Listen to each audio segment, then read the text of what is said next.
can hear you, the rest of the world hears you, and the people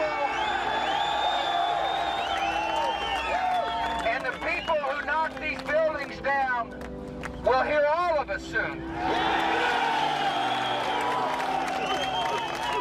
We're remembering 9/11 22 years later today. A live look there. You can see the New York skyline there, the Freedom Tower, where the World Trade Center towers once stood. But you will not see President Joe Biden in New York. He is in Alaska to deliver his remarks to troops and families there. He's also deciding not to go to the Pentagon or Shanksville, Pennsylvania. Again, he'll be in Alaska for the anniversary of the terror attacks. Meanwhile, today we can tell you New York City's medical examiner's office have identified 2 more victims from this day, 22 years later. Now, the family is asking that their names be withheld, but we do know from the officials that they are the remains of a man and a woman, the 1,648th and 49th victims of the terror attacks on 9/11.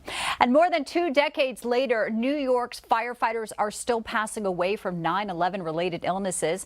Andrew Ansbro, president of the FDNY Uniformed Firefighters Association, says 341 firefighters have now died of ground zero related illnesses, which he says nearly equals how many died in the 2001 terror attack. Joining us now to discuss a bit more of that day is a veteran journalist, Rick Leventhal, who reported at Ground Zero and accounted for some of that in his book, Chasing Catastrophe. Rick, it's good to see you that day. And, you know, obviously, when you are a reporter and things are happening, this breaking news, you go into the scene. I'm sure none of us, I was in Boston that day. You just never know what you're going to find. Tell us some of the moments of your reporting that you recall now 22 days later that have stayed with you, that you would like our viewers to remember with you. The thing about that day was just how confused we all were about what was actually happening. Yeah. I saw the first plane hit the first tower, and then I jumped on a subway to race downtown. And by the time I got there, the second plane had hit. And it wasn't until I found out that a second plane had hit the second tower that I knew a terror attack had taken place. It was obvious. But at that point, getting any information was very, very difficult because there was no communication. All the cell towers were on the roof of the World Trade Center, and they were all destroyed. So there were no cell phones that worked. We could barely find a payphone that worked. No one could get real information on the ground. It was just everything was confusing and everything was chaotic, and it was just an awful, awful situation. It felt like the world was coming to an end, but we really didn't know exactly what was happening. Yeah, it was sort of like the world was coming to an end. It kept getting worse and worse. So you were really right there where people were fleeing, running, as the buildings were collapsing and debris was everywhere. How was that for you? It's traumatic just to even see the images still. I mean, but being there, to sort of having to have your head about you to get facts and turn them around in a way that's somewhat, you're emotional yourself, but just trying to tell the story. Do you remember some of those faces in the crowds? From years of covering breaking news, my instincts kicked in, and I was just focused on trying to gather facts, focused on trying to talk to people who were willing and able to talk. We were just 5 blocks north of the burning and collapsed towers. We had to run from the dust clouds when they fell. And the people I was stopping in the street on Church Street were covered in soot, most of them, had just been through the most traumatic experience of their life. And many of them just simply weren't able to talk. And as a reporter, my job was to try and get interviews, and I felt terrible stopping some of these people. So I just tried to be really hands-off, gentle. Hey, are you able to talk? Can we ask you a few questions? And usually it was one question.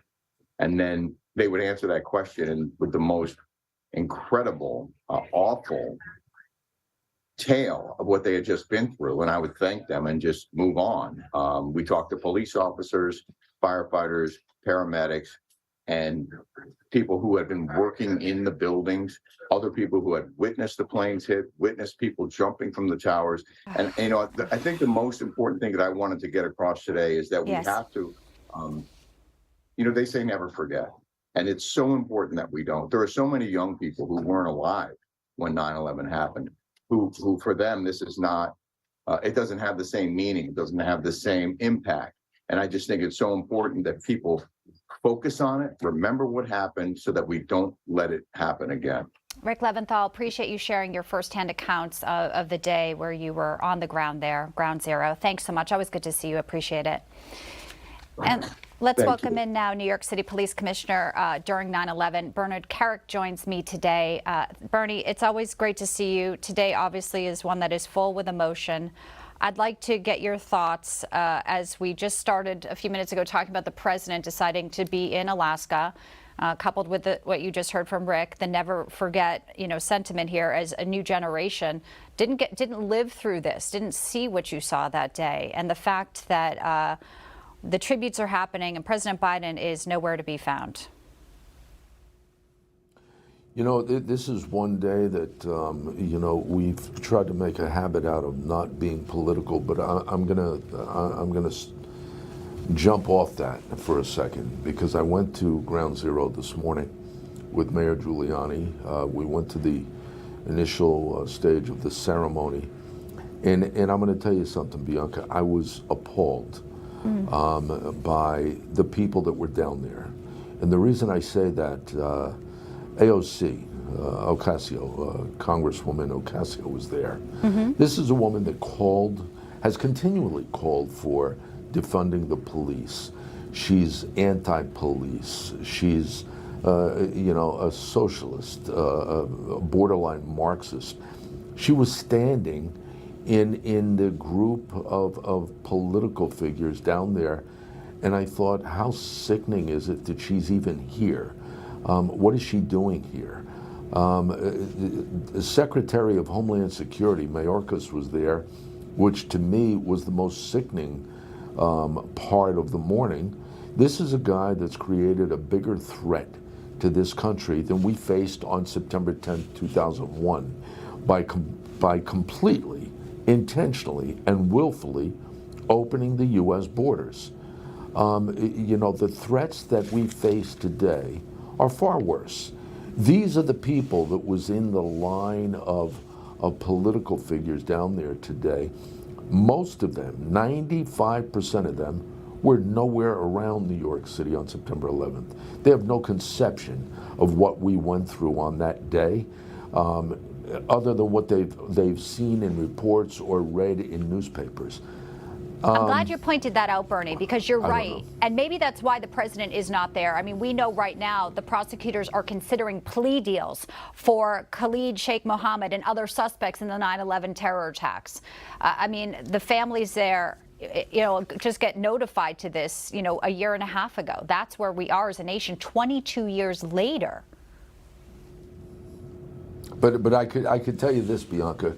The one thing I'm proud to report is that Rudy Giuliani could not make it from the vehicle to the site without being stopped 1,000 times. Sure. Every single firefighter, military guy, the police, the Port Authority police, the NYPD cops, everybody. We ran into Chief Gansey's son. Chief Gansey was the chief of department for the New York City Fire Department, who died that day. His son was there. He came up and gave the mayor a big hug. The mayor is beloved by New Yorkers, by people around the country. It was sort of a hypocrisy to be down there today. Well, people remember you, people remember the mayor, and people remember how our nation came together after this day. And I appreciate you sharing your thoughts today, Bernie, and always appreciate you joining us here on Newsline. Bianca, thank you. Thank you. Let's welcome in now a young man who was 9 years old when he lost his father. Walter Matuza is with us. Your father, sir, was in the World Trade Center. And sadly, we also learned just days ago your apartment burned to the ground, and some of your dad's items were also in there. Just tell us a little bit about, Walter, what you're feeling, the emotion of the fire, and now the anniversary of your father's passing. Yeah, it's all come together pretty hard lately, because the condo that I own, that was a 5-alarm fire in Staten Island where I reside, and it was on my dad's birthday, and now being here today, it's just, it was cloudy and gloomy until the service, basically, like the ceremony started, and the sun started to come out.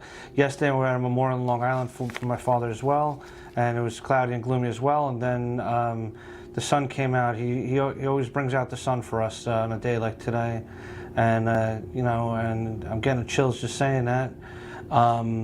It's just you know, nice to know that, you know, New York comes together during this time of year, and you know, They sure do. They sure do. We have a large support system from Tuesday's Children out there that always looks out for us, and Tunnel to Towers, which I actually have a hat from Tunnel to Towers, and they just presented, because I lost a lot of my father's belongings in the fire, and they just presented me with a piece of steel from the towers. They do amazing so work that was there. a real honor to receive.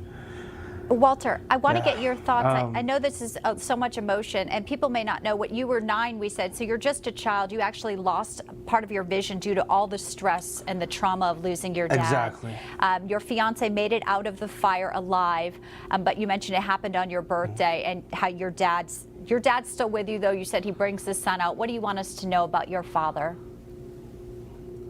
Well, my dad was a fisherman, golfer. I'm starting to learn how to play golf myself.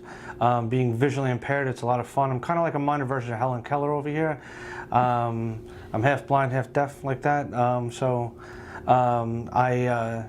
I do stand-up comedy throughout New York City. That's something I love to do. My dad loved to fish, golf. He loved to hang out with family and watch baseball. He was a Mets fan and a Jets fan, so hopefully the Jets can pull off a win tonight. That's what I'm really hoping right now for him. So hopefully he can give us a win tonight. Walter Matuza, you know, we thank you so much. Your dad would be proud, and thank you for honoring his legacy with us and giving us a tribute. I just want to mention, that that day I didn't just lose. It didn't affect me. It didn't just affect me emotionally and mentally. It affected me physically by the loss of my vision as well.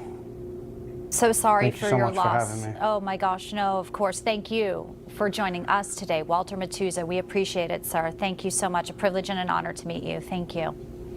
Thank you. Thank you. Some powerful stories coming out from New York and across our nation today as we remember 9/11 22 years later.